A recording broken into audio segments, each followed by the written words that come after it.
Hey guys, welcome back to my channel. Hello if you are new. So today I thought I would go through kind of my recent book purchase and how I got the books and how it only cost me $4.50. So I got these 7 books for $4.50. There is 6 hardback books, 1 paperback book, and how I got them is my library.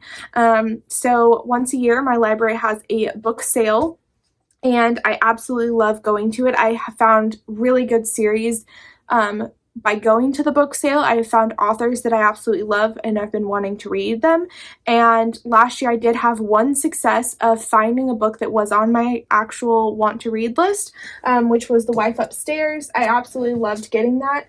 And this year I also have had some success in finding books that I believe is going to lead me into authors that I like or series that I may enjoy, and so I'm really excited for that. So definitely check out your library, not just to rent books, but if you want to purchase them, see if they have an annual book sale. Obviously, it's up to them what they sell, and things price-wise can be different. So if they have this discard sticker at my library, that means that the books are half off their sale prices. So the library has books sell for $1 as hardback and 50 cents as a paperback. And if they have the discard sticker, then they're even less than that. So most of these were discards. I believe only 2 of them. I think, yeah, 2 of them weren't discards, were the only 2. And they get it so they can get new books in the library. Maybe people aren't renting them out, or they just need more space. Because if you're like me, any books that I don't want that I have chosen not to sell, I remember I donated like 12 books one time. So like some of these books, like this one that doesn't have the discard sticker, means that they either already have a copy or they don't think that they need it. So if you donate it, they're going to go ahead and sell it in the book sale, and it helps fund the library. Or if it has a discard sticker, it means that they're making space. So I absolutely love it. So I'm going to go through the books with you today, kind of give you a simple breakdown of what they are. My husband actually went with me, and he is not a reader. He is not a book person. He just supports my book buying and book reading habits endlessly, which is, I love him to death for that. And so he picked out a couple of these books. So let's do the paperback first. So this is The Wedding Circle, and this is a series. It's the Cherry Cola Book Novel Club. So there's 2 other books in the series. Based on what I found when I was looking it up, you don't have to read the other 2 first, because this is the 3rd one. You don't have to read the other 2. It's the book club members' stories, and each book is a different book club member. So if I like it, I'll go back and read the other 2. But this does seem interesting because it is about a book club, but it specifically, this one is about funding for a new cutting-edge library, and somebody is wanting to use the funding for something else. So I think it's really interesting. I'm really excited to give it a try. So that is what I will be doing there.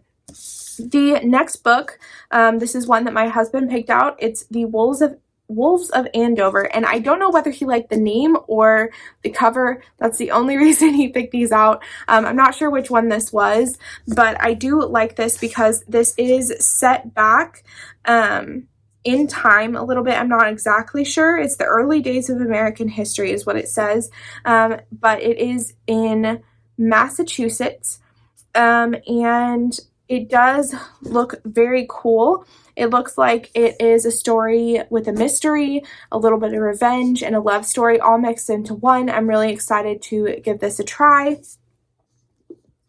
And this next one my husband also picked out, and that is Startup. I believe he liked the cover on this, and I don't think he knew how excited I was that he found this. And the reason this was actually on my list of books to purchase and try out, and the reasoning is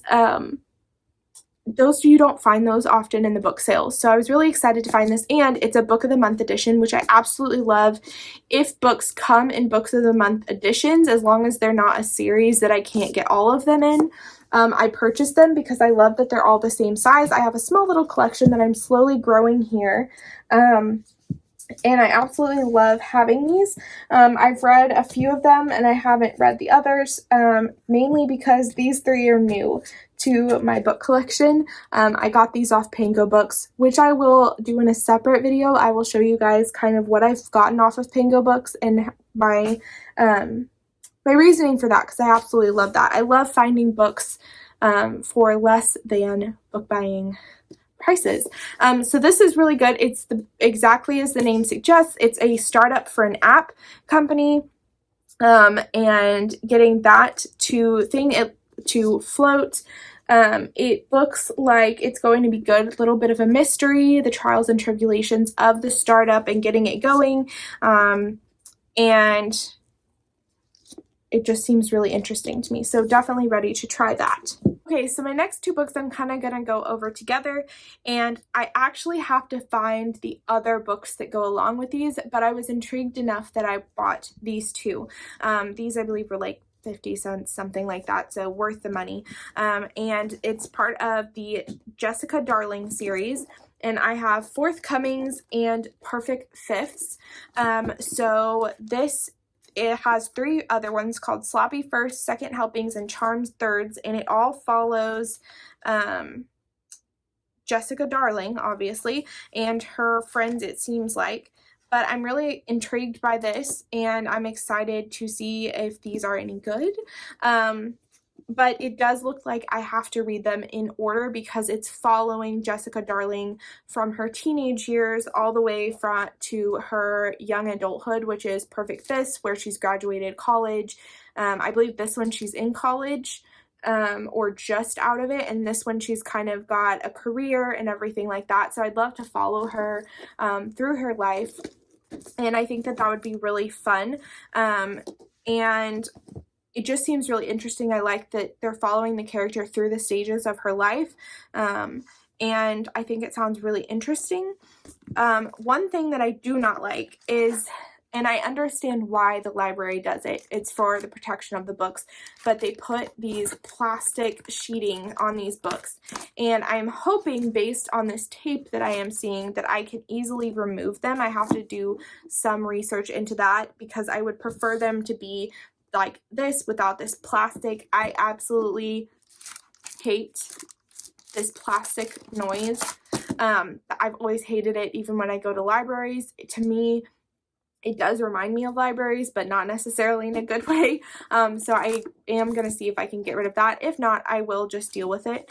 But I am excited to try this out and read these two books. Okay, so the next book is The Two Family House, and I really liked this book mainly because it goes through, this book, although short, goes over many years. So it is two sisters by marriage have babies that are born minutes apart in the middle of a blizzard, and it's kind of their bond together as these children grow up, and then the cracks appearing in their relationship, and nobody knows why. And so I'm intrigued by that. I really want to know what it is, and that is very interesting to me. I think it'll be a great book. I love the multi-generational, I love the mystery aspect of it, and I feel like this is just going to be an easy, simple read that has a lot of emotion into it, which sometimes I need that in my life.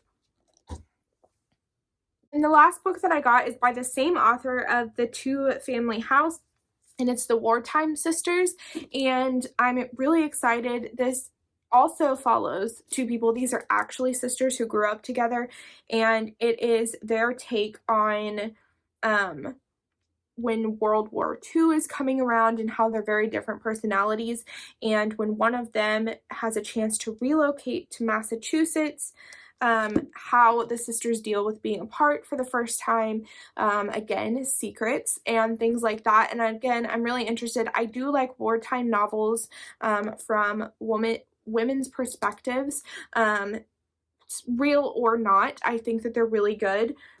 So like I had The Lost Girls of Paris. I really enjoyed this book. This was the women's perspective and their involvement in a war, and this is somewhat of a true story. I don't believe the details are all exactly true, but the Lost Girls is a true story, so I really enjoyed that.